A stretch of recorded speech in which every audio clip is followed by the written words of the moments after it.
프롤로그 유명 배우의 사생활. 괜찮아요?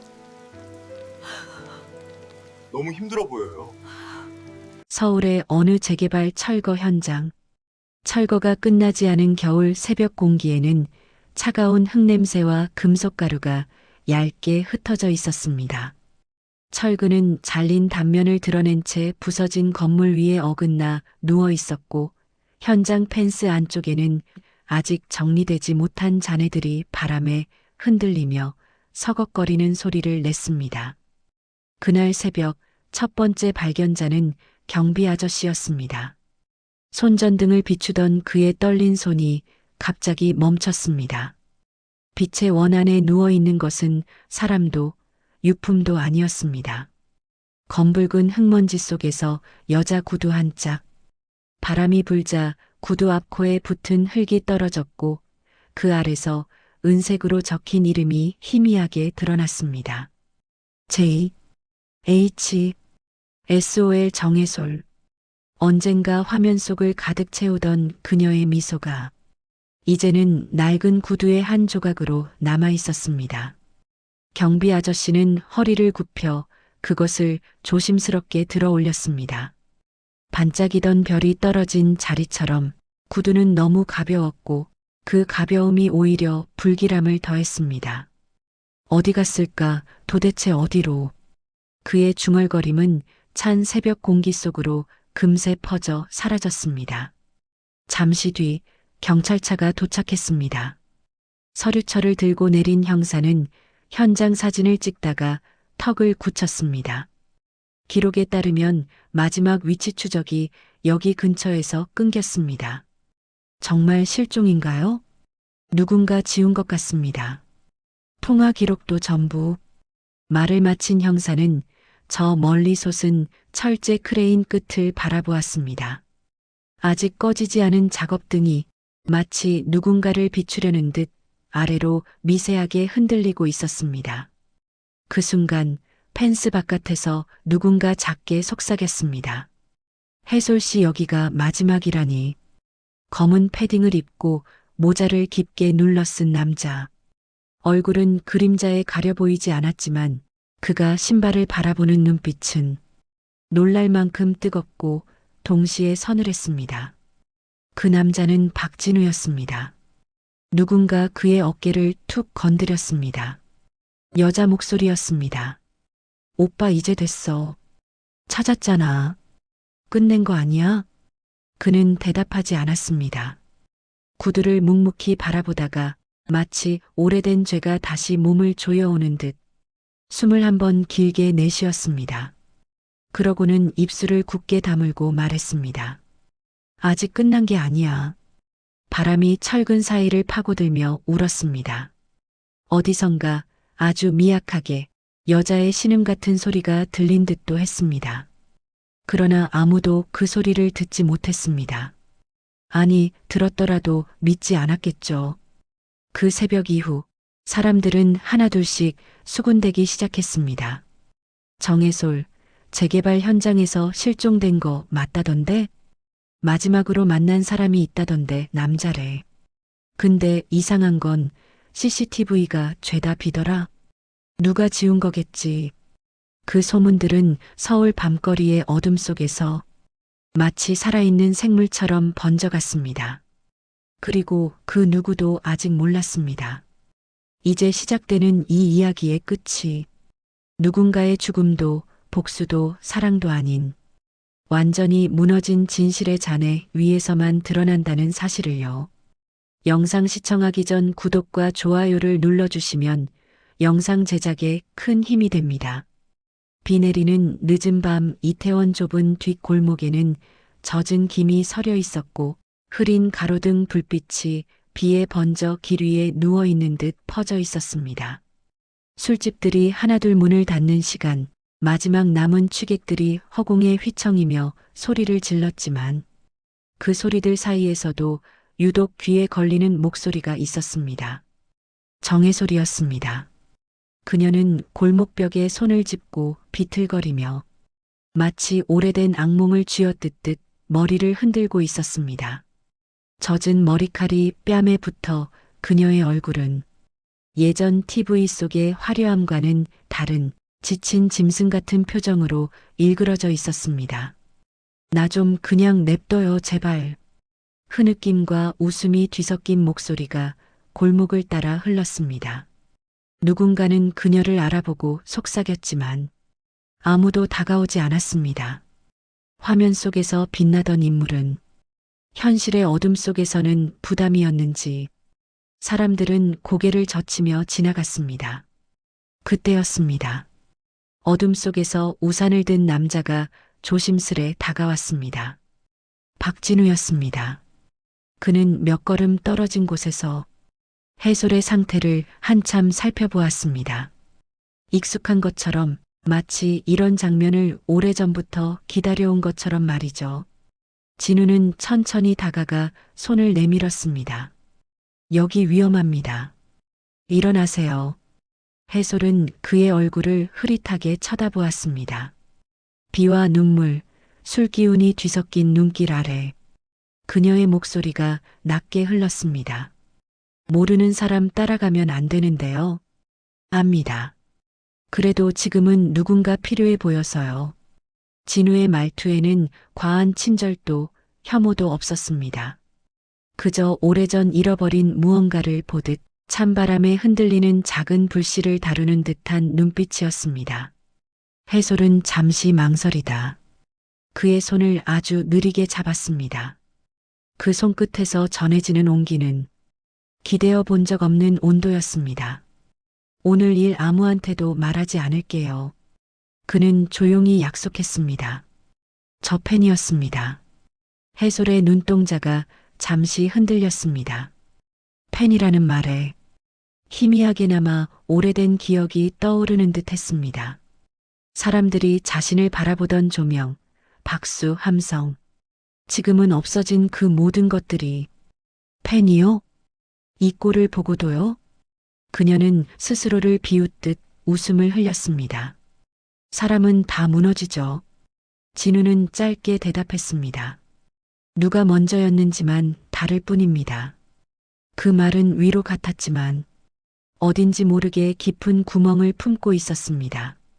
그는 그녀의 팔을 부축해 골목을 나섰습니다. 비는 점점 거세졌고 두 사람의 그림자는 가로등 아래 길게 늘어져 서로에게 얽히듯 퍼졌습니다. 해솔은 걸음을 떼며 불안하게 중얼거렸습니다. 오늘 정말 아무 말도 하지 마요, 제발. 말하지 않겠습니다. 진우는 고개를 끄덕였습니다. 그의 눈빛이 잠시 흔들렸습니다. 그러나 그 흔들림은 차갑게 굳어 곧 다시 어둠 속에 삼켜졌습니다. 그 순간 아무도 깨닫지 못했습니다. 이 남자의 손길이 마치 오래전부터 기다려온 복수의 문을 조용히 여는 움직임이었다는 사실을요. 그리고 해솔 역시 알지 못했습니다. 그녀의 삶이 이 남자의 등장으로 다시 뒤집히기 시작한다는 것을요. 늦은 밤, 박진우의 작은 주택, 해솔을 부축해 들어온 집안은 예상외로 조용하고 깨끗했습니다. 좁지만 정돈된 공간에는 공기청정기의 은은한 소음만 울렸고 창밖에서는 비가 얇게 떨어지며 유리를 때리고 있었습니다. 해솔은 휘청이며 들어오자마자 신발을 벗지도 못하고 거실 한가운데 놓인 낡은 소파에 몸을 내던졌습니다. 진우는 주방에 가 전기포트를 올렸습니다. 커피향 대신 따끈한 생강차 향이 폴폴 퍼졌습니다.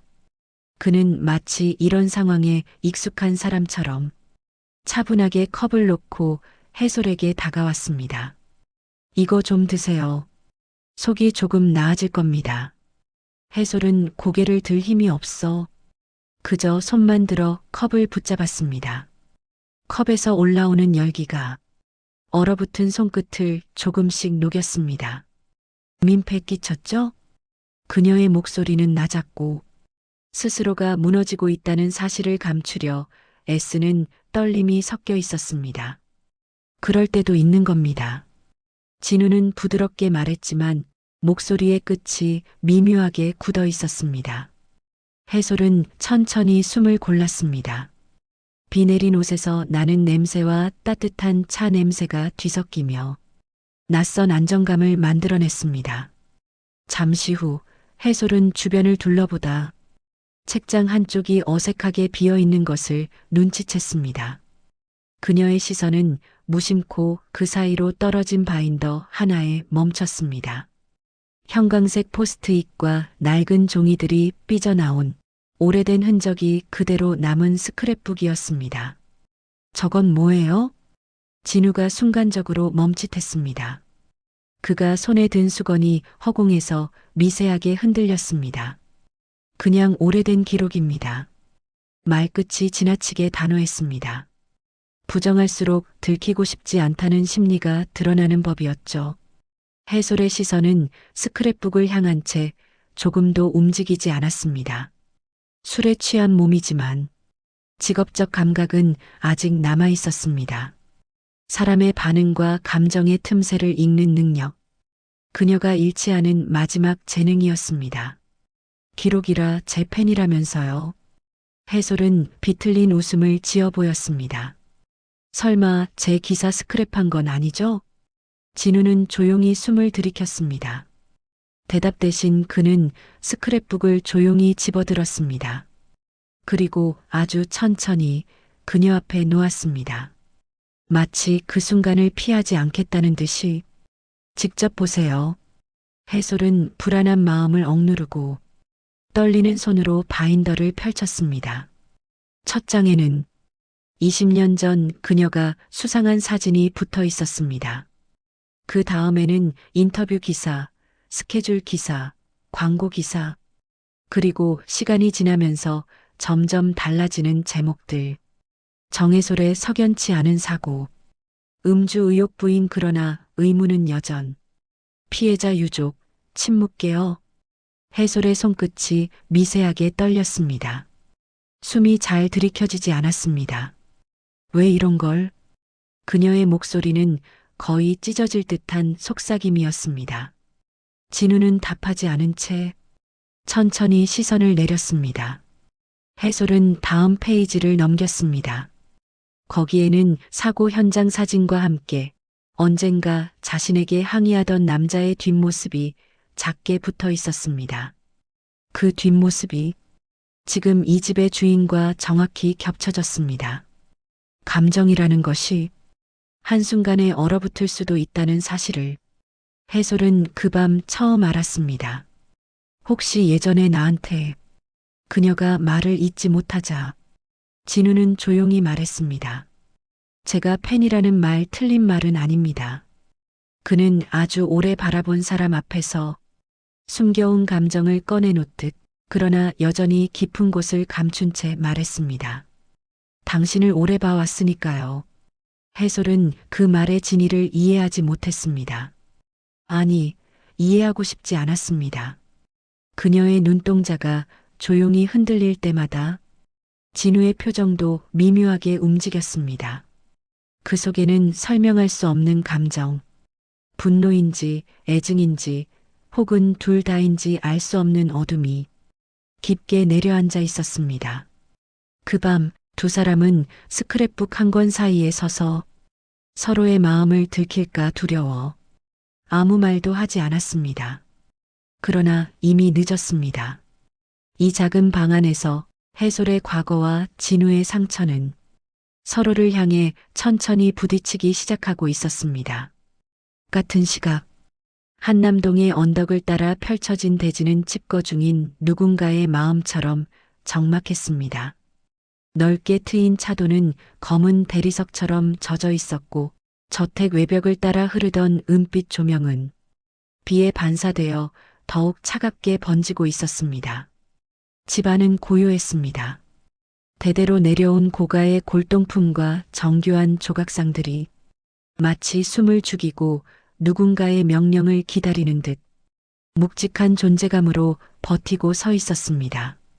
거실 중앙에 선 남자가 있었습니다. 강서준 55. 재개발 사업을 손에 쥔 건설 재벌 그리고 비밀을 너무 많이 들고 살아온 사람의 얼굴이었습니다.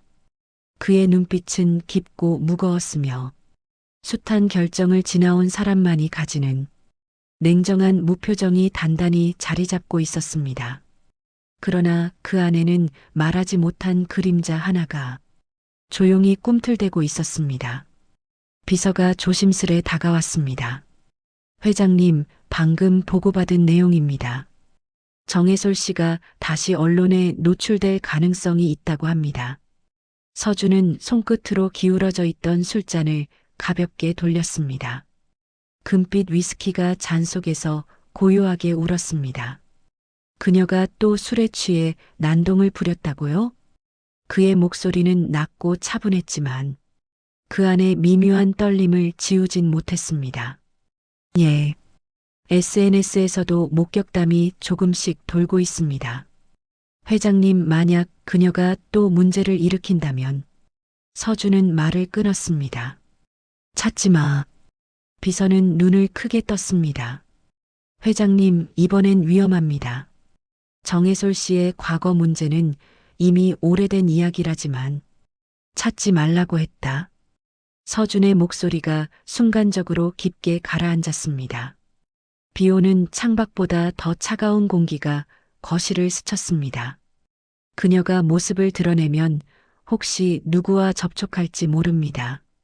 무슨 말을 꺼낼지, 어떤 진실을 들춰낼지도. 비서의 말에 서준은 고개를 들었습니다. 어둠을 등지고 선 그의 얼굴에는 숨기려는 자의 오래된 피로감이 드러나 있었습니다. 그 진실은 더 이상 세상에 나가선 안 돼. 서준은 천천히 그러나 확고하게 말했다. 그 아이는 이미 충분히 고통받았어. 그 말 속에 담긴 단어 그 아이. 그것은 단순한 연민도 타인에 대한 어른의 감정도 아니었습니다. 한 사람의 인생에 깊숙이 얽혀 있는 특별한 의미였습니다. 비서는 조심스럽게 다시 물었습니다. 혹시 회장님께서 직접 연락을? 아니다. 서준은 잔을 내려놓으며 단호히 잘랐다. 그녀가 나를 찾지 않는다면 좋다. 하지만 누군가 그녀에게 다가가고 있다면 그건 막아야 한다. 그는 창밖의 어두운 정원을 바라보았다. 비가 잔잔한 수면을 치며 작은 파문을 만들어냈다. 정혜솔, 제발 더 깊이 들어가지 않기를. 서준은 혼잣말을 내뱉었습니다. 그 말은 기도처럼 들렸습니다. 그러나 어둠은 대답하지 않았습니다. 그리고 그 순간 서준도 알지 못했습니다. 지금 이 순간에도 그녀가 누군가의 손에 이끌려 점점 더 위험한 길로 들어서고 있다는 사실을요. 그 길 끝에서 자신이 그토록 숨기려 했던 진실이 다시 고개를 들고 기다리고 있다는 것을요. 비는 그쳤지만 밤 공기에는 여전히 축축한 냄새가 남아 있었습니다. 박진우의 집 앞 골목에는 가로등 불빛이 희미하게 늘어져 좁은 길을 노랗게 찢어놓고 있었습니다. 집 안에서는 해솔이 여전히 미약한 기운으로 숨을 골랐습니다. 짐처럼 내려앉은 술기운과 오래된 피로가 아직 완전히 빠져나가지 못한 얼굴이었습니다. 진우는 주방에서 따뜻한 물을 데우며 그녀의 기척을 조심스레 살폈습니다. 그때 문을 두드리는 소리가 예민하게 울렸습니다. 툭툭 서두르듯 조급하게. 진우는 순간적으로 표정을 굳혔습니다. 이 시간에 찾아올 사람이 없는데. 문을 열자 단정한 코트 차림의 정혜진이 서 있었습니다. 여전히 고급 병원장다운 깔끔한 인상, 차가운 눈빛, 그리고 언니를 찾으러 온 사람의 불안이 얇게 밑바닥에 깔려 있었습니다. 정혜솔 씨, 여기 있죠? 혜진은 문을 밀고 들어오려는 듯한 눈빛으로 말했다. 예의는 있었지만 예의만 남은 태도였다. 진우는 순간적으로 문턱을 막아섰습니다. 누구신데요? 저는 그 사람 동생입니다. 혜진의 목소리는 이미 확신을 담고 있었다. 언니가 어젯밤 여기로 들어온 걸 봤어요. 진우의 손이 문틀을 미세하게 움켜쥐었다. 그 찰나의 긴장에 혜진의 눈매가 날카롭게 좁혀졌다. 언니 상태가 어떤지 제가 확인해야 합니다. 진우는 잠시 시선을 떨군 뒤 숨을 고르고 말했다. 지금은 쉬고 있습니다. 그래서요? 혜진은 단숨에 나를 세웠다. 쉬는 동안에 어디에 있는지는 동생이 알아야 하지 않나요? 그 말투는 지극히 정당한 동생의 태도였지만 진우는 이상하게도 그 안에서 해솔에게 향한 애정보다 다른 목적이 강하게 느껴졌습니다. 잠시 후 해솔의 목소리가 들렸습니다. 혜진? 혜진은 신발도 제대로 벗지 않은 채 거실로 성큼성큼 들어갔습니다. 해솔은 소파에서 일어나려다 중심을 잃고 바로 고개만 돌렸습니다. 언니 이런 꼴로 또 남의 집에 누워 있으면 어떻게 보이겠어? 그 말은 걱정이라기보다 가문의 관리에 가깝게 들렸습니다. 해솔은 입술을 달싹이며 힘겹게 말했다. 혜진아, 어제 내가 좀 술 마신 건 처음이 아니잖아. 근데 왜 하필 이 사람 집이지? 혜진의 시선이 진우에게 박혔다. 얼굴에는 단 한 점 의심 없이 확신에 찬 오만이 떠올랐다. 언니한테 접근하지 마요. 혜진은 거의 속삭임에 가깝게 그러나 날카롭게 말했다.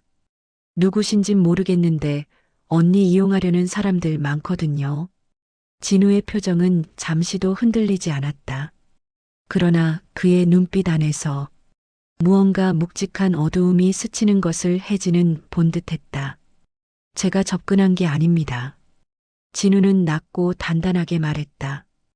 어젯밤 제가 구한 겁니다. 혜진은 냉소하며 코웃음을 쳤다. 그게 더 문제죠. 그 말에는 뭔지 모를 악의가 얕게 섞여 있었다. 마치 해솔이 누구에게 기대는 것 자체를 허용하지 않으려는 집착처럼. 해솔은 힘없이 말했다. 혜진아, 그만하자. 나 괜찮아. 언니는 언제나 괜찮아라고 하지. 혜진은 고개를 저었다. 근데 결국 피해보는 건 가족이야. 진우는 그 말 한 문장이 이 가족 안에서 얼마나 오래된 상처인지를 어렴풋이 감지했습니다. 그러나 그는 아직 아무것도 말하지 않았습니다. 그저 관찰하듯 조용히 혜진을 바라보았습니다. 혜진은 언니의 팔을 억지로 감싸며 말했다. 가자. 여기서 더 민폐 끼치기 전에. 해솔은 걸음을 떼면서 잠시 뒤를 돌아봤습니다. 진우를 향한 눈빛은 감사의 빛인지 혼란인지 두려움인지 모를 복잡한 떨림으로 흔들리고 있었습니다. 어젯밤 고마웠어요. 그녀가 작게 말했다. 진우는 짧게 고개를 숙였습니다. 그러나 마음속에서는 차갑고 오래된 감정이 다시 움직이기 시작했습니다. 혜진은 돌아서며 낮게 속삭였다. 다시는 우리 언니한테 가까이 오지 마요. 그 음성은 경고였고 동시에 비밀을 간직한 사람의 초조함처럼 들렸습니다. 문이 닫히자 진우의 집 안에는 비가 그친 서울밤처럼 이상하게 차갑고 고요한 기운만 남았습니다. 진우는 문 너머 사라져가는 두 사람의 그림자를 오랫동안 바라보다가 천천히 속삭였습니다. 가까이 오지 말라고. 그 말의 끝은 희미한 웃음인지 비웃음인지 모를 떨림으로 흩어졌습니다. 그가 지켜보는 것은 그저 한 사람의 불안한 상태가 아니었습니다. 그는 지금 폭로되면 모두를 흔들어버릴 과거의 진실을 따라 한 걸음씩 더 깊이 들어가고 있었습니다. 불 꺼진 거실 문이 닫힌 뒤 집안에는 정적만 남아 있었습니다.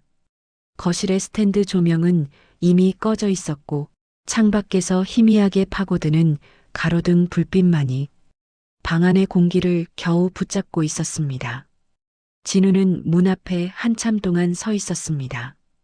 해솔과 혜진의 발소리가 골목 끝에서 사라질 때까지 움직이지 않았습니다. 그의 눈 안에 떠다니던 감정은 걱정도 연민도 아니었습니다. 오랫동안 눌러온 무언가가 다시 고개를 들고 꿈틀대는 어둠 같은 것이었습니다. 시간이 얼마나 지났을까? 그는 조용히 집 안으로 걸어 들어갔습니다. 아직 해솔의 체온이 남아있을 것 같은 소파를 스쳐 지나 탁자 위에 덩그러니 놓인 스크랩북 앞에 섰습니다. 그의 손끝이 책 표면을 아주 천천히 쓸었습니다. 마치 오랜 기억을 다시 꺼내는 듯한 움직임이었습니다. 그러다 어느 순간 진우의 눈빛이 차갑고 깊게 가라앉았습니다. 그는 휴대폰을 꺼냈습니다. 전화를 걸기 전 잠시 숨을 골랐습니다. 마치 어떤 감정을 지워넣듯 표정을 단단히 굳혔습니다. 그리고 통화 버튼을 눌렀습니다. 은진아. 전화기 너머에서 날카롭고 빠른 여자 목소리가 들려왔습니다. 박은진 39 진우의 동생입니다. 오래된 상처를 함께 겪은 사람, 그리고 복수의 감정을 가장 선명하게 기억하는 사람이었습니다. 오빠, 드디어 전화했네. 어땠어? 찾았어? 진우는 대답 전 짧은 숨을 내쉬었다. 응, 찾았다. 은진의 목소리가 단숨에 밝아졌다. 그러나 그 밝음은 기쁨이 아니라 기다린 소문을 확인한 사람의 고요한 만족에 가까웠다. 그래서 확인했어? 맞는 거지, 그 여자가? 진우는 대답하지 않았다. 조용한 침묵이 통화 너머로 흘렀다. 은지는 숨을 살짝 들이켰다. 오빠 말해. 그 여자가 맞지? 우리가 그날부터 생각해온 그 사람.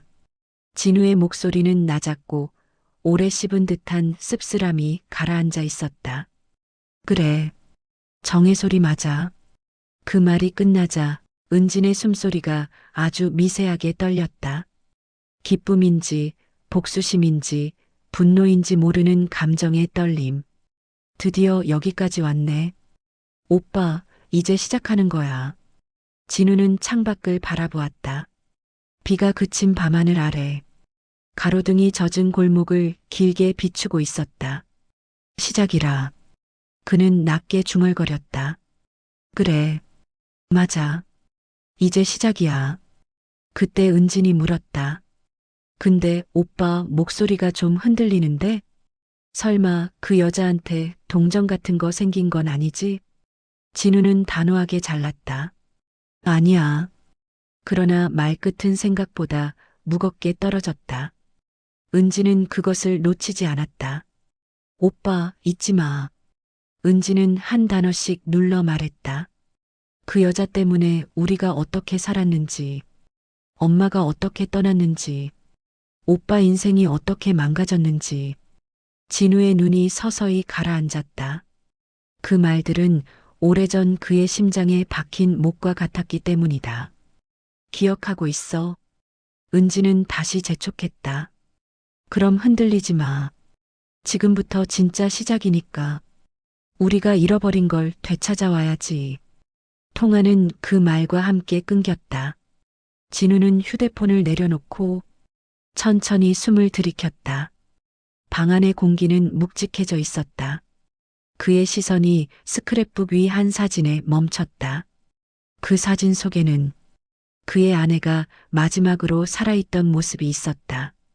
밝고 환한 얼굴이 이제는 지나간 생의 한 장면처럼 얇은 종이 위에서만 존재하고 있었다. 진우는 사진을 바라보며 눈을 감았다. 그리고 아주 조용히 말했다. 이제야 여기까지 왔다. 그의 목소리에는 슬픔도 분노도 복수도 그리고 설명할 수 없는 감정의 뒤섞임이 있었다.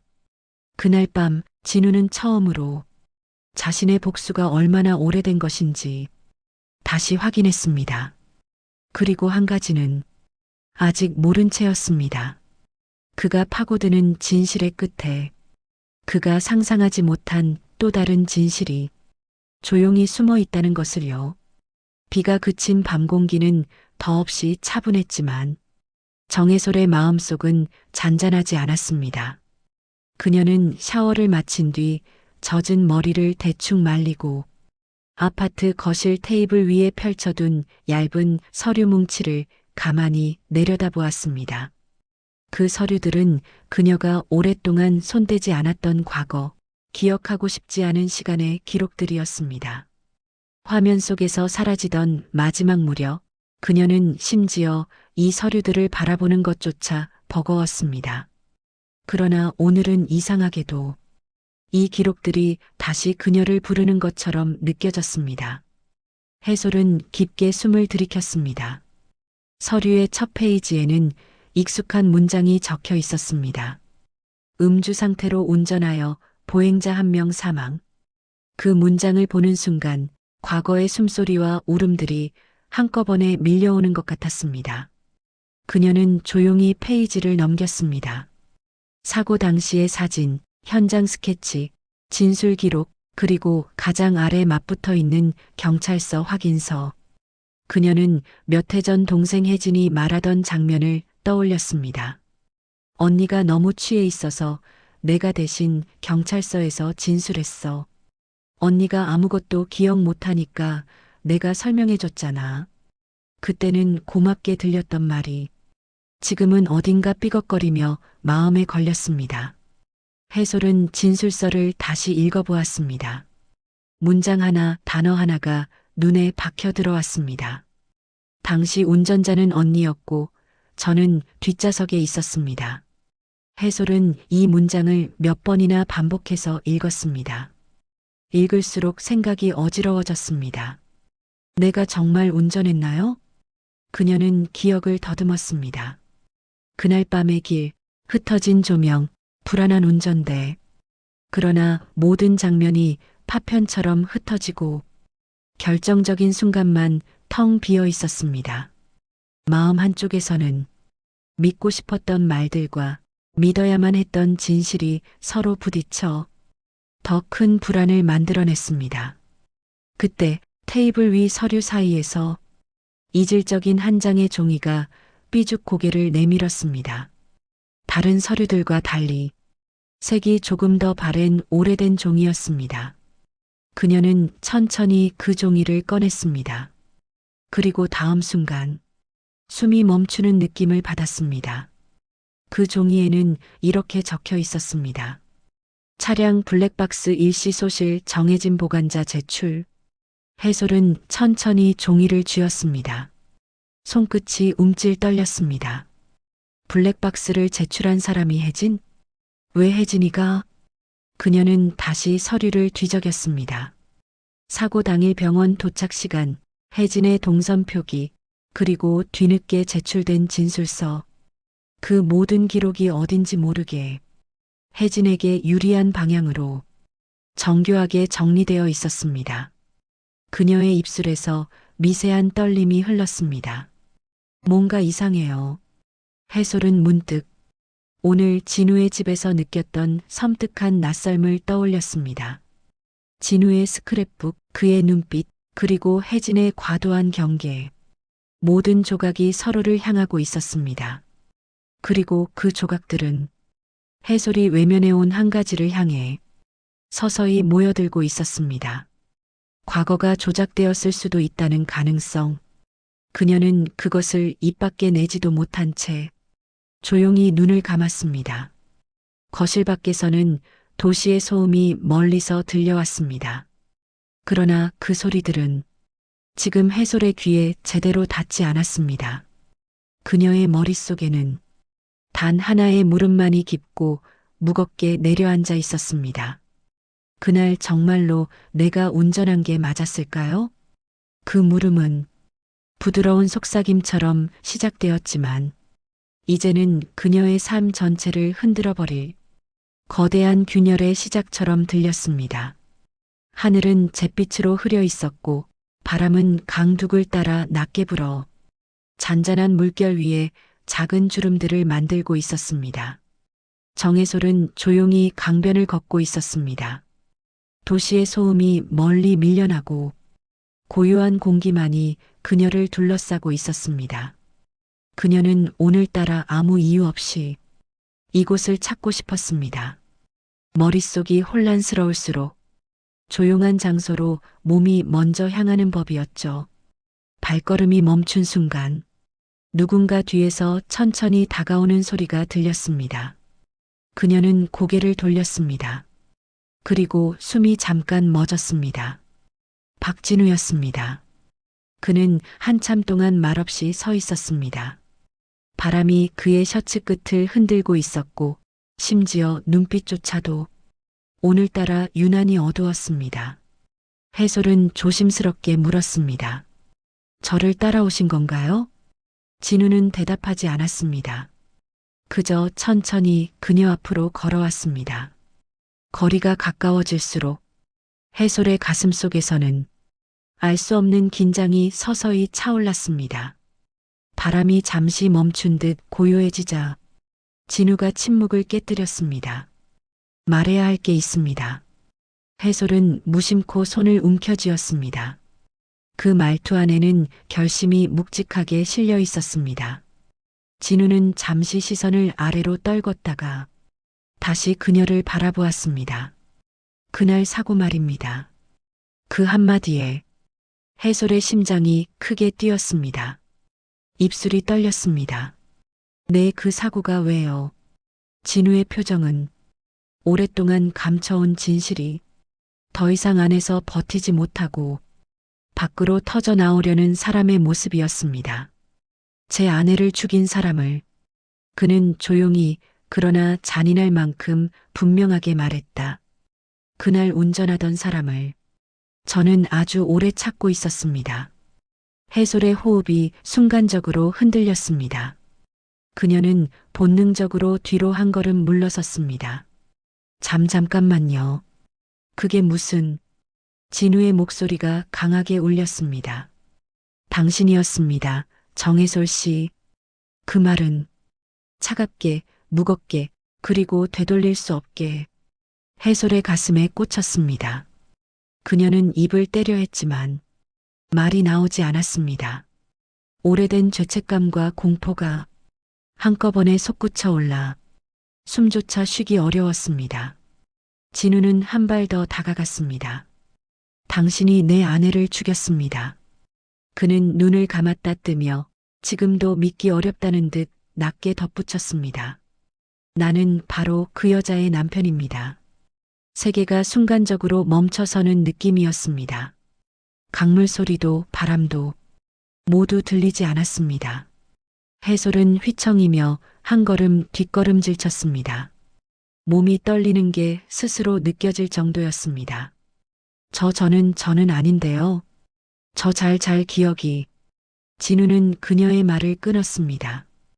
기억이 안 나겠죠. 당신은 술에 취해 있었으니까. 그날도 그 다음 날도 수많은 날을 그렇게 잊고 싶어 했으니까. 그의 말은 비난 같았지만 그 안에는 분노보다 더 깊은 감정이 숨어 있었습니다. 상실, 애증, 슬픔, 그리고 이해할 수 없는 집착. 해솔은 결국 주저앉듯 벤치에 손을 짚었습니다. 눈가가 미세하게 떨렸습니다. 저 정말 제가 한 건지 요즘은 잘 모르겠어요. 진우는 그 순간 표정이 아주 잠시 흔들렸습니다. 마치 예상하지 못한 균열이 생긴 듯 했습니다. 그러나 그는 곧 다시 표정을 다잡았습니다. 진실이 뭐든 당신이 내 인생을 망가뜨린 건 사실입니다. 그의 눈빛은 지독하게 오래된 어둠을 품고 있었습니다. 그래서 내가 당신에게 다가온 겁니다. 해솔은 그 말을 듣고 온몸이 얼어붙는 것을 느꼈습니다. 그녀는 진우를 바라보며 숨을 겨우 내뱉었습니다. 왜 지금 말하는 거예요?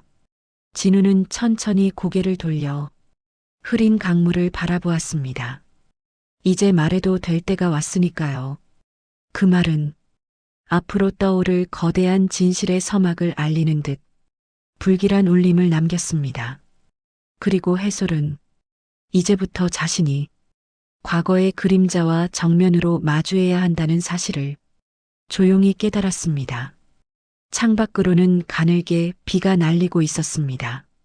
손님들이 모두 돌아간 후에 카페는 잔잔한 재즈 음악과 커피 찌꺼기 냄새만 남아 기묘하게 고요했습니다. 정혜솔의 동생 정혜진 45은 흰 코트를 팔에 걸친 채 카페 한쪽에서 나가려 했습니다. 성공한 병원장의 모습 그대로 분주하고 냉정하며 한치 흐트러짐 없는 걸음이었습니다. 그러나 뒤에서 조용히 그녀를 부르는 목소리가 울렸습니다. 혜진아. 혜진은 고개를 돌렸습니다. 이름을 부른 사람은 의대 동기였던 윤태성 45. 여전히 낡은 점퍼를 입은 채 코끝으로 커피잔을 감싸 쥔 수수한 얼굴의 의사였습니다. 오랜만이다. 혜진은 짧게 인사했지만 표정에는 반가움이 없었습니다. 태성은 한참 동안 그녀를 바라보다가 조심스럽게 입을 열었습니다. 혜솔 씨, 요즘 괜찮아? 그 순간 혜진의 표정이 아주 미세하게 굳어졌습니다. 언니 얘기를 왜 묻죠? 혜진은 차갑게 반문했습니다.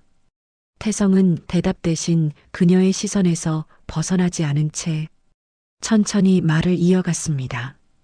그날 사고, 나 기억나? 혜진의 눈이 크게 흔들렸습니다. 그러나 그녀는 빠르게 평정을 되찾고 단단한 목소리로 말을 잘랐습니다. 무슨 소리를 하는 거죠? 오래된 일인데 기억이 정확할 리 없잖아요. 그 말투는 다른 사람에게는 지나칠 수 있는 무심함처럼 들릴지 몰랐지만 오래 본 태성의 눈에는 떨림과 조급함이 은근히 드러나는 소리였습니다. 아니, 태성은 낮고 확신에 찬 목소리로 말했다. 난 정확히 기억해. 혜진은 말없이 그를 바라봤습니다. 입술이 아주 조금 떨렸습니다. 태성은 커피잔을 내려놓고 그녀의 시선을 똑바로 마주했습니다. 그날 밤 언니가 아니라 내가 운전하고 있었어.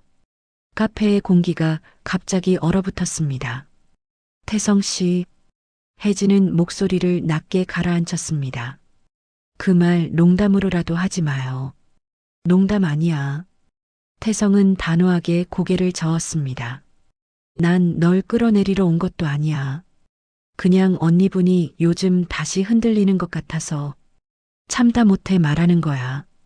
혜진은 숨을 삼켰습니다. 그리고 차갑게 반박했습니다. 증거 있어요? 태성은 잠시 침묵하더니 조용히 말했다. 증거는 내가 숨겼지.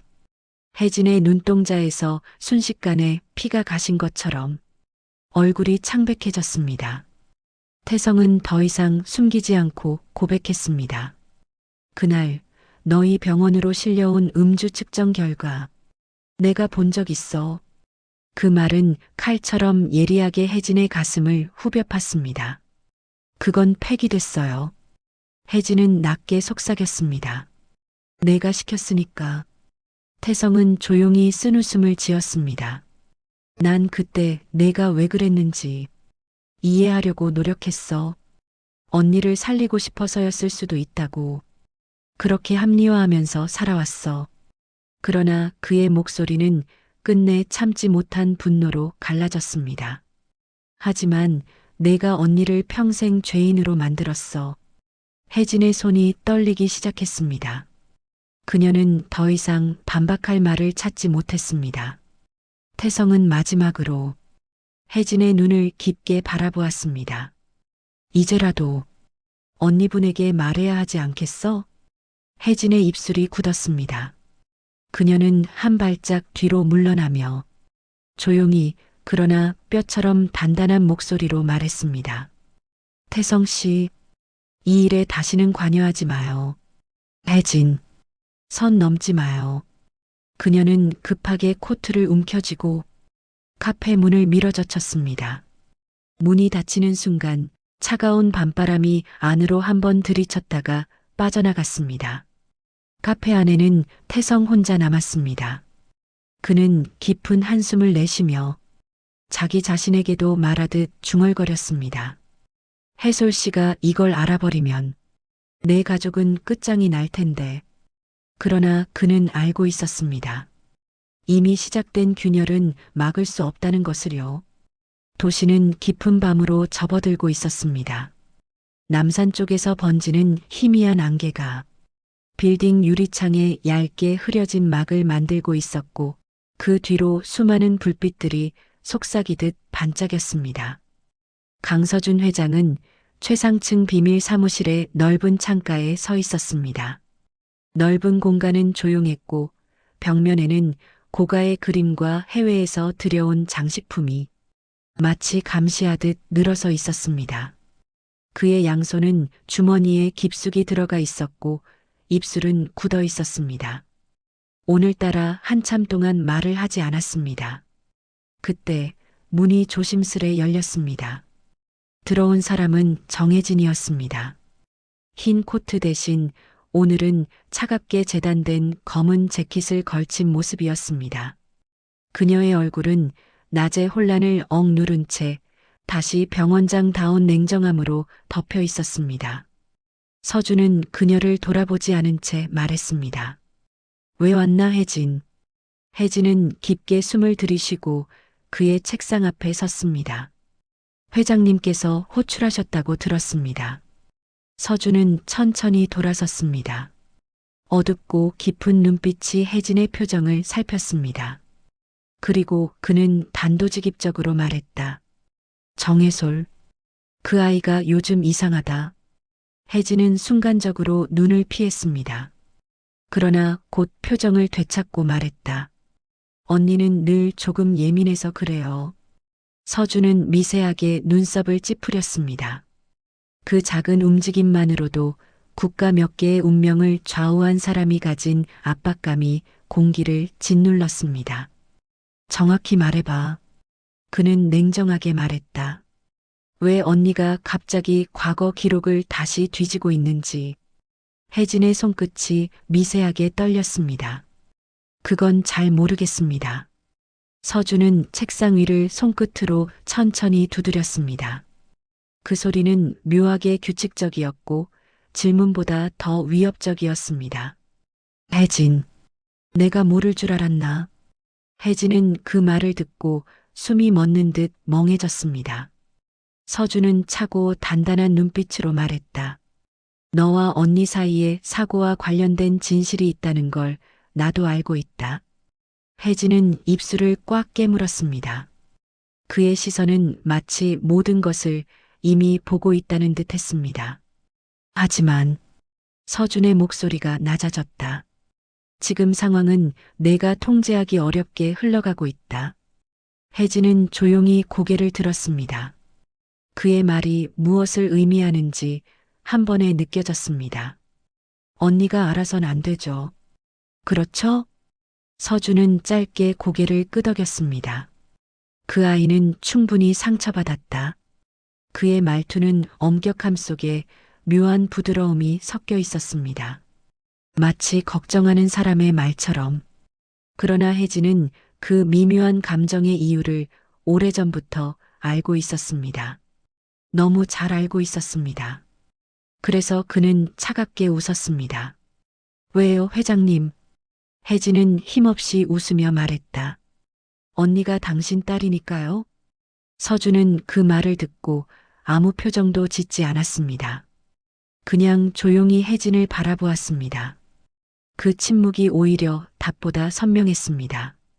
그리고 혜진은 그 조용한 인정이 오랫동안 지켜온 균형을 깨버릴 수도 있다는 것을 본능적으로 느꼈습니다. 그래서 절 부르신 건가요? 혜진은 목소리를 낮췄습니다. 언니가 진실에 다가가고 있으니 막아달라고요? 서준은 이번엔 발걸음을 옮겼습니다. 그의 그림자가 방바닥에 길게 늘어졌습니다. 혜진. 그는 천천히 말했다.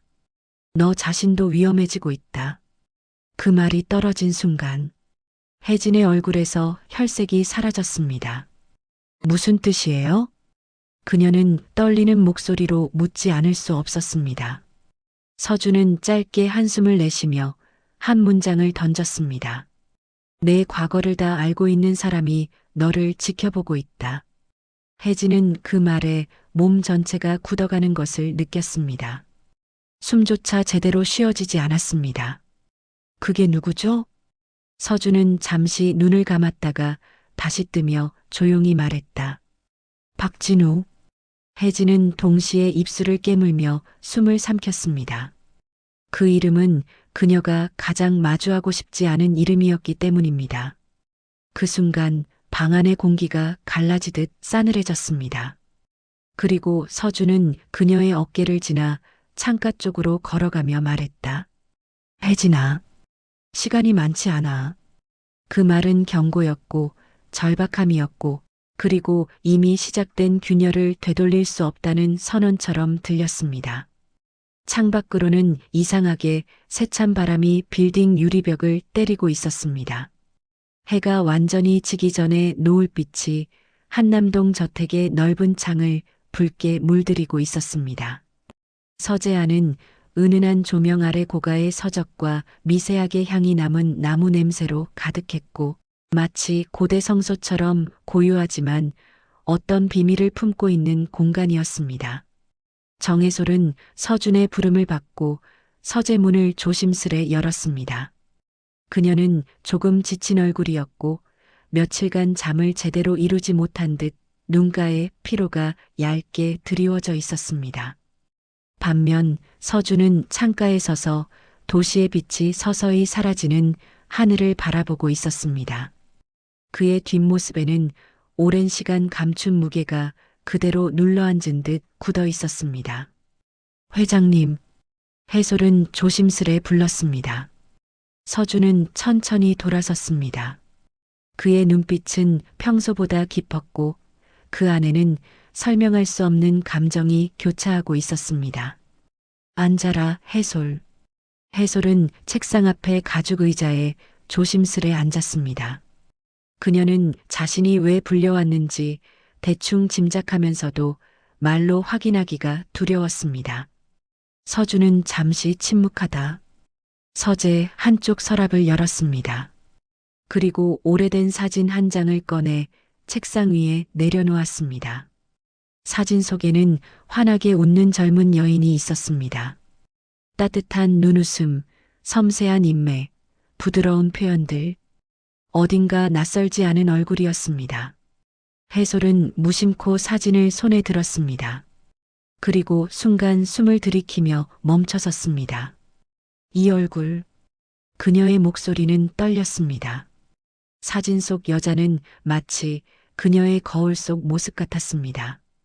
조금 더 젊고 조금 더 온화한 버전의 자신. 이 사람 누구죠? 서준이 조용히 답했습니다. 너의 어머니다. 해솔은 그 말에 얼어붙었습니다. 마른 숨이 목에서 턱 걸렸습니다. 제 어머니요? 그녀는 의자에서 비틀거리듯 일어섰습니다. 그럴 리가 없어요. 제 어머니는 돌아가셨다고. 그래. 서준은 고개를 끄덕였습니다. 사실이다. 하지만 너에게 알려주지 못한 진실이 있었다. 해솔의 손이 사진을 떨며 쥐었습니다. 불안, 혼란, 두려움. 모든 감정이 한꺼번에 밀려왔습니다. 서준은 다가와 사진을 가리키며 천천히 말했다. 내 어머니는 내가 사랑했던 사람이다. 해솔은 그 말을 듣고 오랫동안 꽉 묶어두었던 가슴이 크게 흔들리는 것을 느꼈습니다. 그게 무슨 뜻이에요? 서준은 숨을 한번 깊게 내쉬었습니다. 그리고 더는 숨기지 않겠다는 듯 조용히 말했다. 해솔아, 너는 내 딸이다. 그 말은 도저히 믿기 어려운 울림으로 해솔의 전신을 뒤흔들었습니다. 해솔은 손에서 사진을 떨어뜨릴 뻔했습니다. 눈가가 붉어졌고 숨이 고르게 들이켜지지 않았습니다. 아니에요, 아니라고요. 왜 이제 와서. 이제서야 말하는 건 내가 비겁했기 때문이다. 서준의 목소리는 낮았지만 처음으로 흔들리는 감정이 드러나 있었습니다. 너를 지켜야 한다고 생각했지만 결국 내 욕심으로 너를 멀리한 것뿐이었다. 해솔은 고개를 저었습니다. 그럼 혜진은요?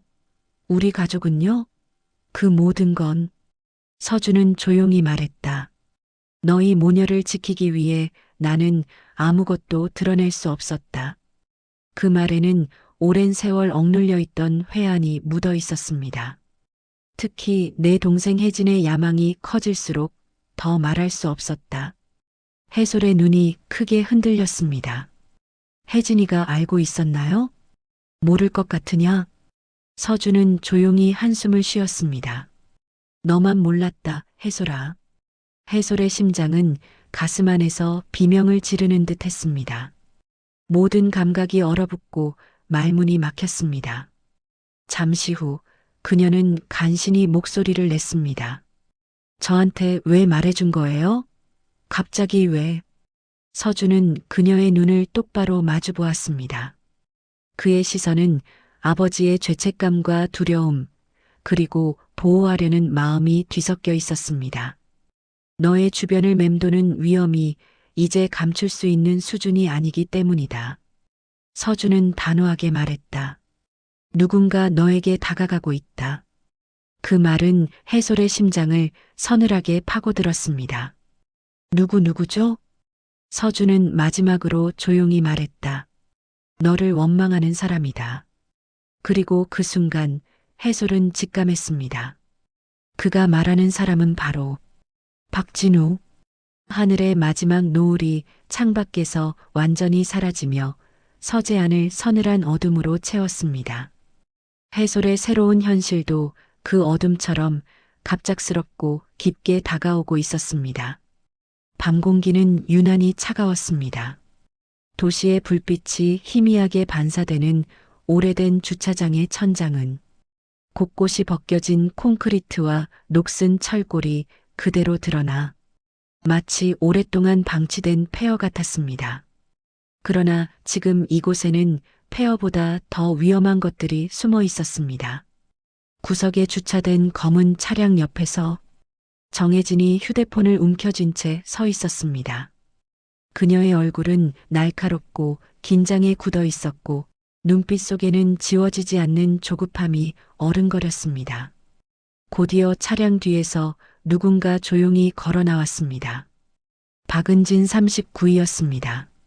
짙은 회색 패딩에 모자를 눌러 쓴 채 그녀는 방심 없는 눈으로 주변을 살피다가 혜진 앞에 섰습니다.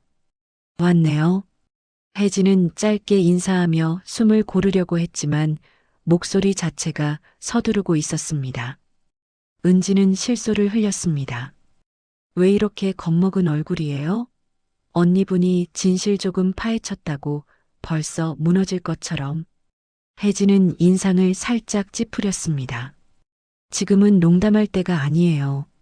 그녀는 조용히 주변을 다시 확인하며 말했다. 언니가 사고 기록을 다시 들여다보고 있어요. 그리고 박진우 씨가 언니한테 접근하고 있어요. 그 말을 들은 은진의 표정은 짧게 웃으며도 단단히 굳었습니다. 접근하는 게 아니라 따라붙는 거예요. 은지는 낮은 목소리로 말했다. 우리 쪽에서 오래 지켜봤어요. 오빠는 언니분을 가만둘 생각이 없어요. 혜진은 두 팔을 감싸 안으며 떨리는 숨을 내쉬었습니다. 진우 씨를 막아야 해요. 언니가 그 사람하고 더 가까워지면 모든 게 드러나 버릴 수 있어요. 은지는 그 말을 듣고 천천히 고개를 들었습니다. 그녀의 눈빛은 오래된 분노와 집착이 불꽃처럼 일어나는 모습이었습니다. 그러니까 우리가 여기에 있는 거죠. 그녀는 단호하게 말했다. 언니분이 진실을 알기 전에, 오빠가 마음 약해지기 전에 우리가 먼저 움직여야 해요. 혜진의 얼굴이 굳었습니다. 무슨 뜻이에요? 은지는 조용히 차 트렁크를 열었습니다. 안에는 서류 상자, 오래된 사고 기록 복사본, 그리고 몇 가지 서류들이 가지런히 놓여 있었습니다. 정리해야 해요. 은지는 아주 차분하게 말했다. 언니분이 다시 뒤를 캐지 못하도록. 그리고 오빠가 언니분에게 더 흔들리지 않도록. 혜진의 표정이 무너졌습니다. 흔들리다뇨 박진우 씨가요? 그녀는 믿기지 않는다는 듯 고개를 저었습니다. 그분은 언니를 미워하는 사람이에요. 맞아요. 은지는 의미심장한 미소를 지었습니다. 그래서 더 위험하죠. 그녀는 혜진에게 한 장의 사진을 내밀었습니다. 사진 속에는 강변에서 마주한 해솔과 진우의 모습이 흐릿하게 찍혀 있었습니다. 바람 속에서 서로를 응시하는 두 사람의 표정은 예상보다 복잡하고 묘했습니다. 보이죠? 은지는 사진을 찔러가며 말했다. 오빠는 복수를 하려고 다가갔지만 그 과정에서 흔들릴 수도 있어요. 그게 인간이잖아요. 혜진은 사진을 보며 숨이 막히는 듯 속삭였습니다. 안 돼요. 언니와 박진우 씨는 절대 엮이면 안 돼요. 은지는 차분하게 고개를 끄덕였습니다. 그래서 내가 방법을 준비했어요. 그녀는 트렁크에서 붉은 마커로 표시된 지도 한 장을 꺼냈습니다. 지도에는 재개발 현장과 부서진 건물 구조가 표시되어 있었고 한 곳에 크게 동그라미가 그려져 있었습니다. 혜진의 손이 떨렸습니다. 이게 뭐예요? 사고가 날 수 있는 곳. 은지는 조용히 말했다. 언니분이 가면 위험해질 수 있는 자리. 그리고 오빠가 뒤에서 지켜보게 될 자리. 혜진은 얼굴을 일그러뜨렸습니다. 너무 위험해요. 언니가 다칠 수도 있고 안 다치게 만들면 되죠. 은지는 차갑게 말을 잘랐습니다. 중요한 건 언니분과 오빠가 서로 가까워지지 못하게 만드는 것. 그리고 진실이 드러나지 않게 하는 것. 혜진은 숨을 들이켜며 고개를 돌렸습니다. 하지만 마음속에서는 어딘가 죄의식보다 더 큰 두려움이 올라오고 있었습니다. 은지는 그녀에게 다가가 목소리를 낮추었습니다. 혜진 씨. 그녀의 말투는 마치 유혹하는 듯 부드러웠지만 그 안에는 더 날카로운 속내가 숨어 있었습니다. 당신도 알잖아요. 이제 뒤로 물러날 수 없는 거. 혜진은 대답하지 못했습니다. 입술이 굳어 말이 나오지 않았습니다. 은지는 만족스럽다는 듯 트렁크를 닫으며 말했다. 이제 카운트다운이 시작됐어요. 그리고 어둠 속에서 차량 문이 천천히 닫히는 소리가 울렸습니다. 두 사람은 서로가 서로를 이용하면서도 돌아갈 수 없는 길에 더욱 깊이 발을 들여놓고 있었습니다. 그리고 그 길 끝에 무엇이 있는지 그들 둘 다 아직 완전히 알지 못했습니다. 새벽의 공기는 지나치게 싸늘했습니다. 어둠은 마치 사람의 숨소리마저 삼키는 듯 폐건물 안을 묵직하게 채우고 있었습니다. 전기 공급이 끊긴 건물은 청색 비상등 몇 개만이 살아남아 길게 깜빡이며 사람의 그림자를 흔들고 있었습니다. 정혜솔은 혜진에게 급히 확인해야 할 서류가 있다는 전화를 받고 이곳으로 오게 되었습니다. 불안했지만 언니에게 억지로 웃음을 지어 보이던 혜진의 목소리에는 무언가 숨기려는 기색이 분명했습니다. 그래서 더 걱정되면서도 해솔은 결국 발걸음을 옮길 수밖에 없었습니다. 폐건물 안은 허물어진 골조와 먼지가 얇게 떠다녔고 바람이 지나갈 때마다 부서진 천장의 철근들이 서로 스치며 얇은 비명 같은 소리를 냈습니다. 해솔은 핸드폰 플래시를 켜며 조심스레 말했다. 혜진아, 어디 있어? 대답은 돌아오지 않았습니다. 오히려 건물 깊숙한 곳에서 어딘가 툭 하고 금속이 떨어지는 소리가 울렸습니다. 해솔은 불안한 마음으로 천천히 발을 내디뎠습니다.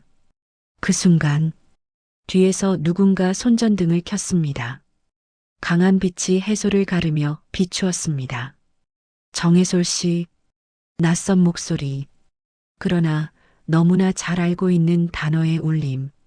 그녀가 돌아보자 폐건물의 기둥 사이에서 어둠을 뚫고 천천히 걸어 나오는 사람이 있었습니다. 박진우. 그는 무표정한 얼굴로 빛과 그림자 사이에 서 있었습니다. 얼굴의 절반은 어둠에 숨어 있었고 그의 눈빛은 깊게 가라앉아 무언가 결심하기 직전의 사람처럼 보였습니다. 여기가 왜? 해솔의 목소리는 흔들렸습니다. 진우는 짧게 숨을 들이켰습니다. 그리고 아주 낮은 목소리로 말했습니다. 당신을 따라왔습니다. 해솔은 뒤늦게 깨달았습니다. 그가 걱정해서 따라온 건지 아니면 다른 이유인지 아직 분별할 수 없었습니다. 여긴 위험해요. 지금이라도 돌아가요. 해솔은 불안하게 주변을 둘러봤습니다. 그러나 진우는 그녀의 말에 대답하지 않은 채 건물의 깊은 어둠을 바라보고 있었습니다. 그때였습니다. 저 멀리 크게 금이 간 바닥 아래쪽에서 낮게 울리는 진동이 느껴졌습니다. 쾅! 기둥 한쪽이 흔들리며 먼지가 소나기처럼 떨어졌습니다. 해솔은 놀라 뒷걸음질 쳤습니다. 그러나 발 아래 콘크리트 조각이 미끄러지며 균형을 잃고 몸이 크게 흔들렸습니다. 순간 위험해. 진우가 번개처럼 뛰어와 해솔을 가슴 쪽으로 끌어당겼습니다. 바로 그 순간 천장 일부가 사람의 비명소리도 기다리지 않고 쏟아져 내렸습니다. 쿵! 굉음과 함께 철근과 파편이 두 사람 머리 위로 무자비하게 떨어졌습니다. 진우는 해솔을 온몸으로 감싸며 바닥으로 굴러떨어졌습니다. 날카로운 철근이 그의 어깨를 스치며 깊게 파고들었고 피가 즉시 붉게 번졌습니다. 진우 씨, 해솔은 떨린 손으로 그의 팔을 잡았습니다. 그러나 진우는 고통을 참으며 그녀를 일으켜 세웠습니다. 나가요역인 무너집니다. 그러나 입구 방향은 이미 막혀 있었습니다. 연기가 피어오르고 먼지는 눈과 입을 찔렀습니다. 둘은 반대편으로 달렸습니다. 진우는 상처로 흐트러진 호흡을 억누르며 해솔의 손목을 세게 끌었습니다. 그때 저 멀리 벽 하나가 기괴한 울림과 함께 갈라졌고 수초 뒤에 완전히 썩 무너져 내렸습니다. 강한 충격이 두 사람을 덮쳤고 그 순간 해솔의 시야는 먼지와 어둠으로 가득 채워졌습니다. 그리고 갑작스럽게 찾아온 침묵. 모든 소리가 사라지고 어둠만이 공간을 삼켰습니다. 해솔은 누군가의 손이 자신의 손목을 꽉 잡고 있는 감각만 느꼈습니다. 그러나 그 손마저 점점 차갑게 변해가고 있었습니다. 진우 씨? 그녀가 떨린 목소리로 부르려는 순간 머리 위에서 마지막 잔해가 거칠게 쏟아졌습니다. 그리고 세상은 완전히 검은색으로 꺼져버렸습니다. 새벽이 지나고 아침 햇빛이 떠올랐지만 재개발 현장에는 여전히 밤의 냄새가 짙게 남아 있었습니다. 건물 잔해들은 희뿌연 먼지 속에서 마치 불안정한 유골처럼 우두커니 쌓여 있었고 굴착기의 기계음만이 이곳이 아직 생존자를 기다리는 장소라는 사실을 말해주고 있었습니다. 구조 인력들이 바삐 움직이는 가운데 박진우가 천천히 걸어 나왔습니다. 셔츠는 먼지와 피로 얼룩져 있었고 어깨의 상처는 붕대로 감싸져 있었지만 그는 통증을 느끼지 않는 사람처럼 멍한 눈으로 잔해를 바라보고 있었습니다. 아직 못 찾았습니까? 그의 목소리는 거의 들리지 않을 만큼 낮았습니다.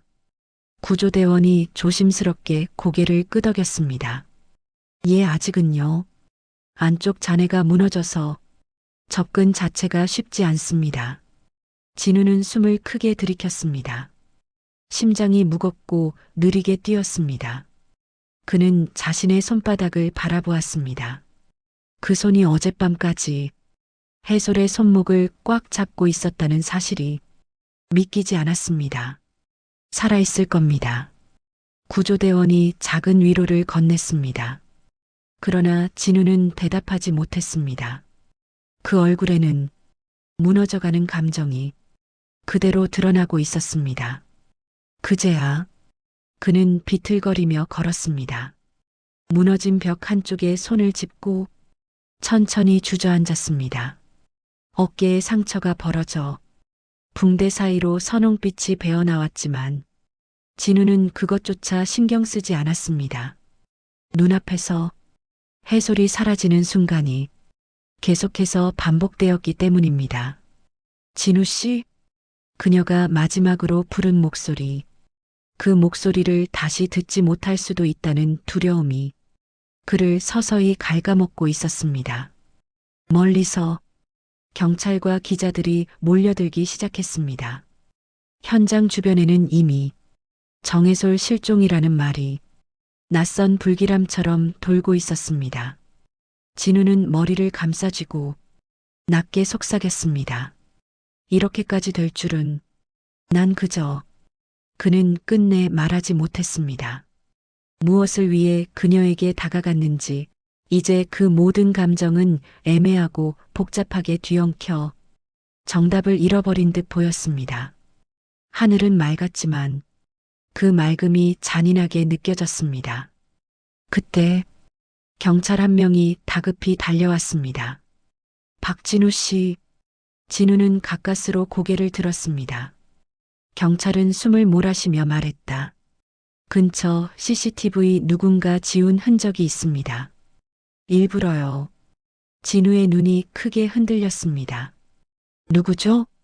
경찰은 스크린을 보여주며 말했다. 여기 어젯밤 정혜솔 씨가 오기 1시간 전에 현장 주변을 서성이는 두 사람입니다. 흐릿한 화면 속 모자를 눌러 쓴 박은진, 그리고 차에서 내리는 정혜진. 진우의 얼굴에서 순식간에 피가 가셨습니다. 그리고 그 순간 그는 깨달았습니다. 어젯밤의 붕괴가 우연이 아니었다는 것을, 그리고 해솔을 사라지게 만든 그림자 속에 자신이 모르는 또 다른 손길이 있었다는 것을. 진우의 목소리가 가늘게 그러나 복수의 예리함으로 떨렸습니다. 해솔 씨, 제발 살아있어야 합니다. 그 절실한 한마디가 잔해 위에서 허공 속으로 천천히 흩어졌습니다. 그리고 진우는 벌떡 일어나 이제 자신이 할 수 있는 단 한 가지 찾는 것을 위해 다시 현장 안쪽으로 걸어 들어갔습니다. 그의 걸음은 비틀렸지만 그 안에 담긴 결심만큼은 어둠도 절망도 꺾지 못하는 듯 단단했습니다. 해가 저문 뒤의 저택은 평소보다 더 조용했습니다. 한남동 대저택 특유의 넓고 깊은 복도는 빛보다 더 무거운 공기를 머금고 있었고, 지하로 내려가는 긴 계단은 마치 또 다른 세계로 연결된 것처럼 어둑하고 깊었습니다. 강서준은 혼자 지하로 내려가고 있었습니다. 그의 걸음은 평소보다 느렸고 마치 마음속 무게를 매 발걸음이 받고 있는 듯 숨이 깊게 들리고 또 깊게 내쉬어졌습니다. 지하 깊숙한 곳, 감시 센서와 잠금 장치를 여러 겹 지나 마지막 문이 열렸습니다. 문 너머에는 아무도 모르는 방, 밝지도 어둡지도 않은 은색 조명 아래 긴 테이블과 거대한 모니터들이 줄지어 있었고, 벽 한쪽에는 사진과 문서, 지도들이 가지런히 정리되어 있었습니다. 그곳은 강서준이 자신의 딸을 지키기 위해, 그리고 때로는 자신의 권력을 유지하기 위해 모든 정보를 모아두던 방이었습니다. 서준은 문을 닫고 천천히 의자에 앉았습니다. 그리고 책상 맨 아래 서랍을 열어 오래된 파일 하나를 꺼냈습니다. 파일의 제목은 짧게 적힌 한 줄, 정혜솔 친자 기록. 파일을 펼친 서준의 손끝이 미세하게 떨렸습니다. 그 안에는 20여 년 전의 산부인과 진료 기록, DNA 검사 결과, 그리고 젊은 시절 해솔의 어머니가 남긴 짧은 편지까지 포함되어 있었습니다.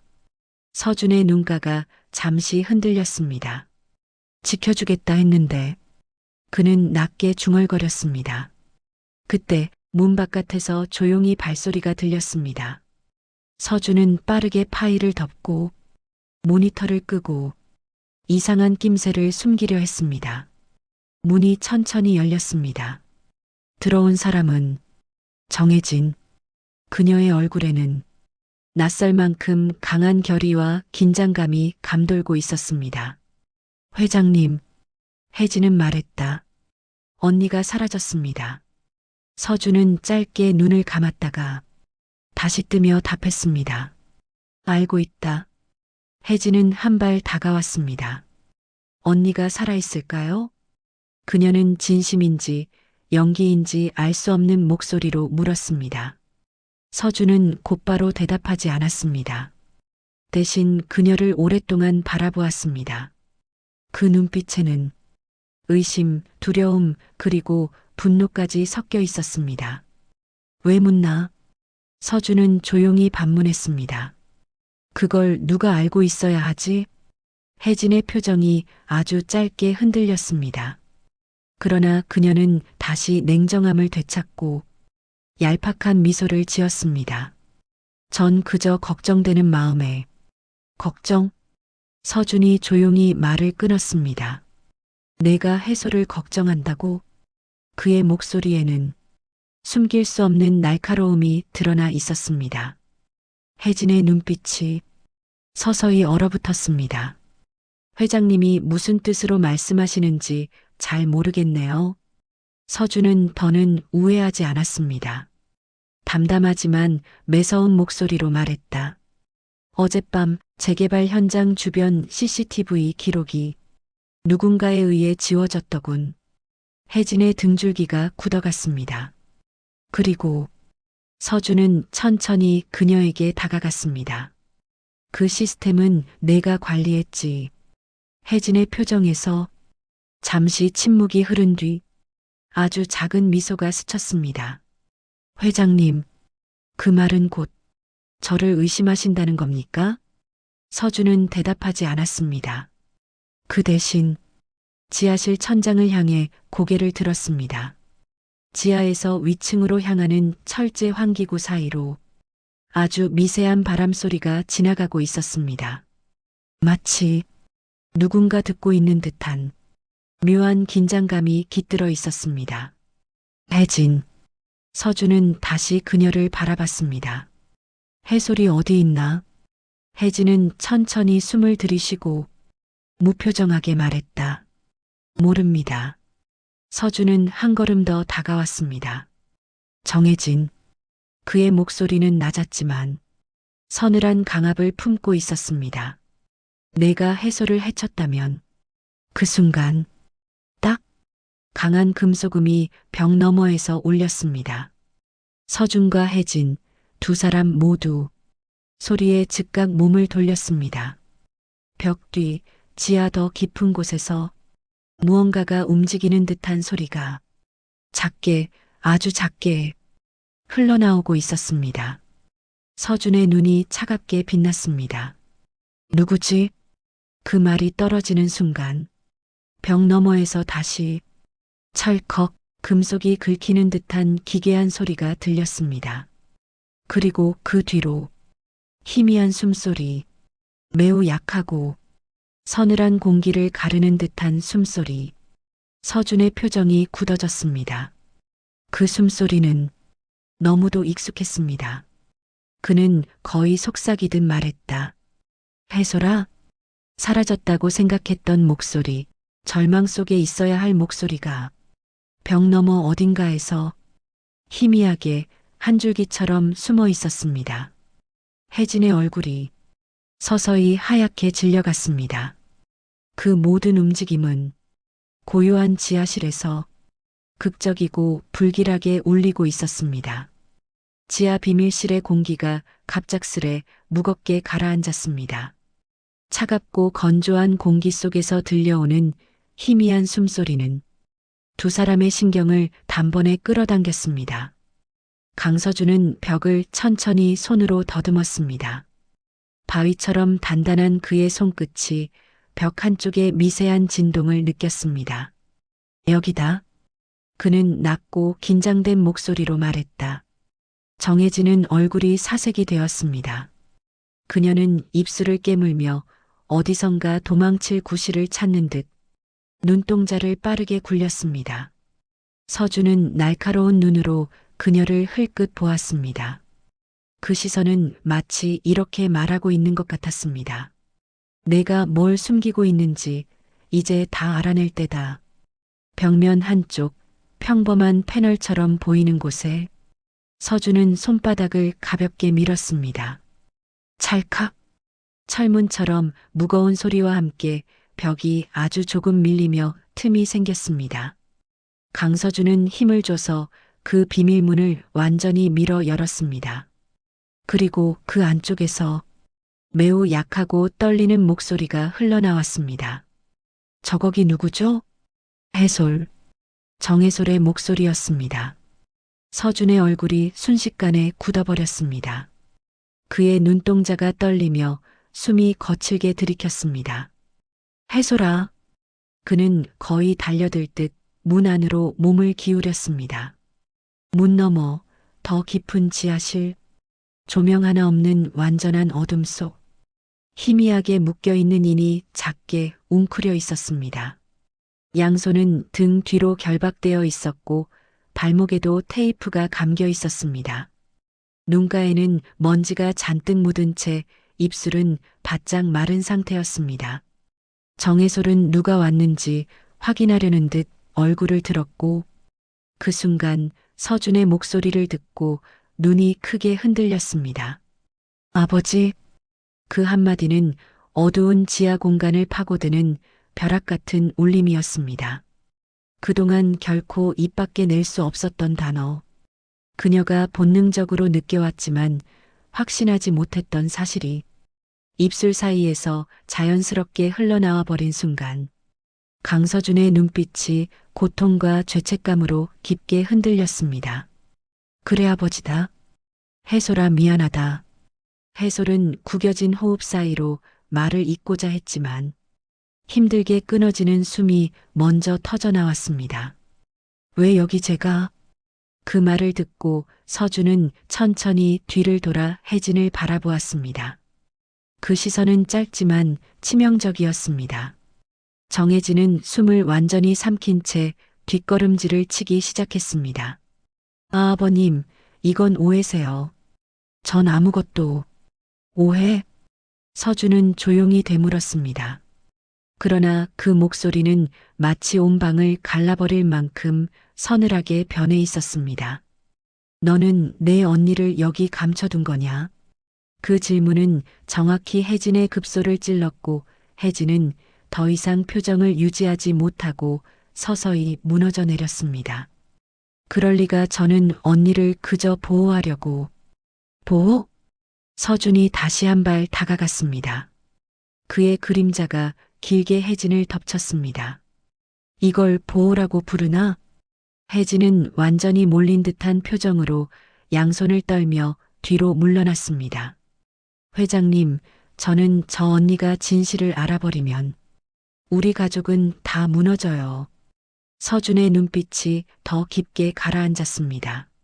무너져도 그건 너 때문이다. 혜진은 그 말에 숨을 크게 삼켰습니다. 순간 눈에 미세한 분노가 비쳤습니다. 언니만 아니면 전 모든 걸 손에 넣을 수 있었어요. 그녀는 결국 숨겨온 말을 내뱉었습니다. 언니가 우리 집에 들어오는 순간부터 모든 게 뒤틀렸어요. 그 순간 강서준 회장님 뒤로 갑작스러운 외침과 함께 지하실 진입로 쪽에서 경찰들이 들이닥쳤습니다. 선두에는 박진우가 있었습니다. 어깨에 붕대는 피로 젖어 있었고 안색은 창백했지만 그의 눈빛만큼은 살아 있었습니다.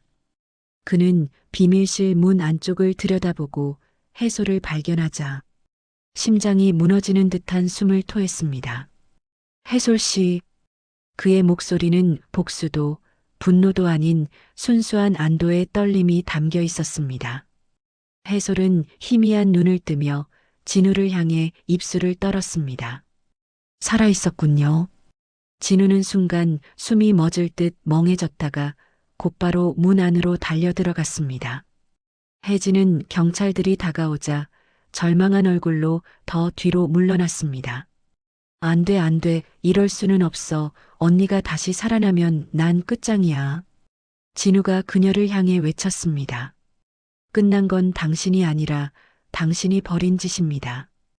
혜진은 결국 바닥에 주저앉으며 두 손으로 얼굴을 감쌌습니다. 강서준은 더 이상 단 한마디도 하지 않았습니다. 그의 눈빛은 피로 물든 역사 같았고 모든 죄와 진실이 한꺼번에 무너지듯 드러난 자리였습니다. 그리고 박진우는 해소를 풀어주며 떨리는 목소리로 속삭였습니다. 찾았습니다. 이제 절대 잃지 않겠습니다. 그 말은 붕괴한 건물도 어두운 방도 모두 뚫고 나갈 듯한 강하고 진심 어린 고백이었습니다. 해솔은 그 고백을 들으며 힘겹게 눈을 감았습니다. 고마워요, 진우 씨. 지하 깊은 어둠 속에서 오랫동안 묻혀있던 진실도 뒤틀린 욕망도 그리고 희미한 희망까지 모두 모습을 드러내고 있었습니다. 새벽빛이 병원 복도 끝에서 아주 얇게 번지고 있었습니다. 긴 밤을 버티고 난 뒤의 공기에는 잔잔한 피로와 한숨이 섞여 있었지만 희미하게 피어나는 안도감 또한 느껴졌습니다. 정혜솔은 온전하지 않은 몸으로 조용히 눈을 떴습니다. 천장이 흐릿했고 의료 장비의 미약한 소리가 마치 먼 곳에서 들려오는 파동처럼 귓가를 스쳤습니다. 그녀가 고개를 조금 돌리자 옆 의자에서 꾸벅꾸벅 졸고 있는 사람 하나가 보였습니다. 박진우. 붕대와 피자국, 찢어진 셔츠 위에 걸쳐진 얇은 담요. 그 얼굴은 지쳐 있었지만 그 눈가에는 진심이 남긴 지독한 흔적들이 보였습니다. 해솔은 작게 숨을 들이쉬며 그의 이름을 불렀습니다. 진우 씨. 진우는 바로 깨지 않았습니다. 하지만 그녀의 미약한 목소리는 그가 오랫동안 기다려온 소리였는지 마치 꿈속에서도 들었던 것처럼 그는 갑자기 고개를 들고 해솔을 바라봤습니다. 눈은 벌겋게 충혈돼 있었고 입술은 마른 채 떨렸습니다. 해솔 씨. 그는 숨을 붙잡는 듯 말했다. 정말 괜찮습니까? 그 말은 목숨과도 받고 구한 한 사람을 확인하는 가장 절실한 목소리였습니다. 해솔은 사라지는 듯한 미소를 지으며 아주 약하게 고개를 끄덕였습니다. 당신이 날 찾았잖아요. 진우는 순간 아무 말도 하지 못했습니다. 눈가가 붉게 젖어들었고 입술을 굳게 깨물며 시선을 돌리려 했지만 속마음은 이미 드러나 있었습니다. 그때 문이 조용히 열리고 강서준이 들어왔습니다. 그의 표정은 지난 며칠 동안 10년은 늙은 듯 지독히 피곤해 보였습니다. 해솔아. 그는 낮게 말했다. 정말 다행이다. 해솔은 그의 얼굴을 바라보았습니다. 어딘가 어색하고 멀었던 그의 감정들이 지금은 너무 분명하게 보였습니다. 아버지. 그녀는 아주 조용히 말했다. 그 한마디는 서준의 가슴을 강하게 흔들었습니다. 그는 눈을 감고 한참이나 말을 잇지 못했습니다. 이제라도 너에게 진실을 말했어야 했다. 서준은 떨리는 목소리로 말했다. 미안하다, 해솔아. 해솔은 그가 감춰야 했던 이유, 지켜야 했던 것들, 그리고 잃어버린 것들을 한순간에 이해할 수 없었지만 오랫동안 느껴보지 못한 따뜻한 감정이 가슴 안에서 일어났습니다. 바로 그때 문 밖에서 소란이 들렸습니다. 경찰이 누구를 호송하는 듯한 발소리. 진우와 서준이 동시에 고개를 돌렸습니다. 문틈 사이로 경찰에게 붙잡혀 지나가는 누군가의 모습. 정혜진이었습니다. 그녀의 얼굴은 공허하게 비어 있었고 두 눈에는 끝나지 않는 악몽 속을 걷는 사람의 그림자가 드리워져 있었습니다. 그녀는 지나가며 침대 위에 해솔과 눈이 마주쳤습니다. 그 순간 혜진의 눈가가 흔들렸습니다. 언니. 입술이 떨리며 소리 없는 단어가 새어나왔습니다. 그녀는 괜찮냐고, 그럴 의도가 아니었다고, 전부 무너질까 무서웠다고 그 어떤 말도 하지 못했습니다. 해솔 역시 그녀를 바라볼 뿐 쉽게 말문을 열지 못했습니다. 그러나 서글픈 형제의 인연은 그 짧은 눈맞춤 속에서 이미 울고 있었습니다. 오랜 침묵 끝에 혜진은 끌려가듯 복도를 지나 사라졌습니다. 문이 완전히 닫히고 난 뒤 병실에는 다시 조용한 공기만이 남았습니다. 해솔은 자신의 옆에 서 있는 두 남자를 바라봤습니다. 나를 찾아온 사람, 나를 버리지 않은 사람, 그리고 오래전부터 날 사랑해온 사람. 세 사람의 눈길이 미묘하게 얽혀 있었습니다. 해솔은 천천히 몸을 조금 돌리고 진우를 바라보며 조용히 말했습니다. 당신에게 할 말이 있어요. 진우는 이미 준비된 듯 그녀의 손을 조심스레 잡았습니다. 해솔의 눈가에 흐릿하게 맺힌 감정의 물결이 살며시 흔들렸습니다. 당신이 날 찾아준 일, 그게 제겐 기적이었어요. 진우의 눈이 또렷하게 그녀를 향했습니다. 그리고 해솔은 달아나던 감정을 더는 숨기지 못했습니다. 살아있어서 미안하지 않도록 살아갈게요. 진우는 그 말에 숨이 턱 막히는 듯 말없이 고개를 끄덕였습니다. 그 순간 긴 밤의 종말처럼 병실 창밖으로 새벽 햇빛이 서서히 퍼져나갔습니다. 어두웠던 모든 그림자를 조금씩 조금씩 지워내듯 새로운 시작을 밝히고 있었습니다. 에필로그 새벽 이후, 몇 달 후, 봄 햇살이 부드럽게 번지는 어느 날, 정해솔은 작은 언덕 위에서 한강을 바라보고 있었습니다. 어깨엔 미약한 흉터가 남았지만 표정은 어느 때보다 밝고 단단했습니다. 그 뒤로 진우가 조용히 다가왔습니다. 오늘은 괜찮습니까? 해솔은 짧게 웃으며 고개를 들었습니다. 네. 이젠 정말 괜찮아요. 두 사람은 말없이 강을 내려다보았습니다. 물결 위를 스치는 바람은 마치 새로운 계절을 예고하듯 따뜻하고 맑았습니다. 그리고 너무 오랜 시간 숨어 있었던 진실들도 그 바람 속에서 서서히 사라지고 있었습니다. 이제 두 사람 앞에는 끝이 아닌 시작이 남아 있었습니다. 끝까지 시청해 주셔서 감사합니다.